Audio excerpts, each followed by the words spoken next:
We're getting close to the end of Ezekiel this week. This will be the last of the big prophetic books. In a couple of weeks, I'll be filling you in the background and message of the short books, but we're not quite there yet. This week, the prophet will lament over Egypt, which may strike you as strange. But remember that Judah was counting on Egypt to protect her from the Babylonians. It's not going to happen. And in chapter 31, there's a prophecy that drives the point home. Assyria grew strong and proud like a cedar.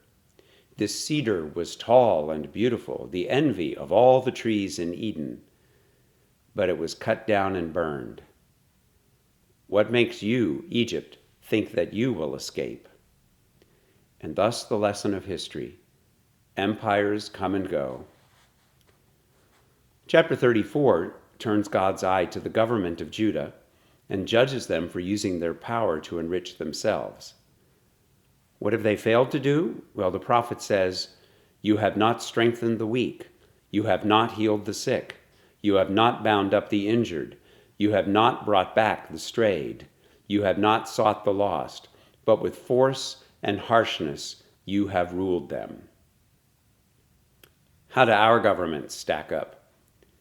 God expects government to use its power on behalf of the weak, the sick, the injured, and so forth.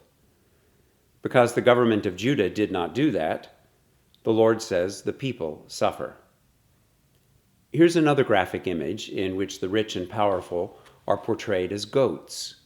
You're not content to eat the good pasture, but you trample down the pasture that's left for everyone else. You're not content to drink from the clearest pools, but you foul what is left for everyone else. I used to live in mining country. The companies never put their tailings dams and slag heaps next to the homes of the owners and managers. Then God's eye of judgment turns elsewhere. First, the Lord judges those nations who invade Judah and damage it, making clear God's love for the land, the mountains, the watercourses, and the people.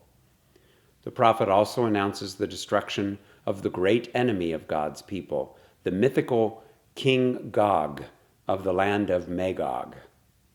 This is not a specific person or an actual country.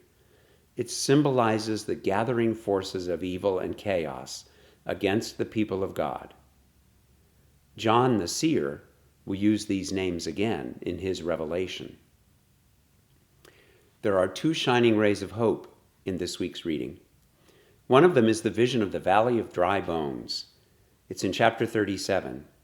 We often read this during the season of Easter, but it really isn't a prediction of resurrection. Rather, it's a vision that says to those in exile, to those who have given up hope, "You say that you are no better than dry bones, but I tell you that I shall breathe life into you, and I will restore your fortunes." And then the other ray of hope is the section we'll read at the end of the week.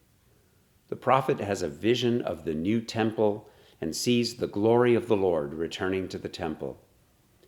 Ezekiel has turned his face toward the temple in Jerusalem and announced that it would be destroyed.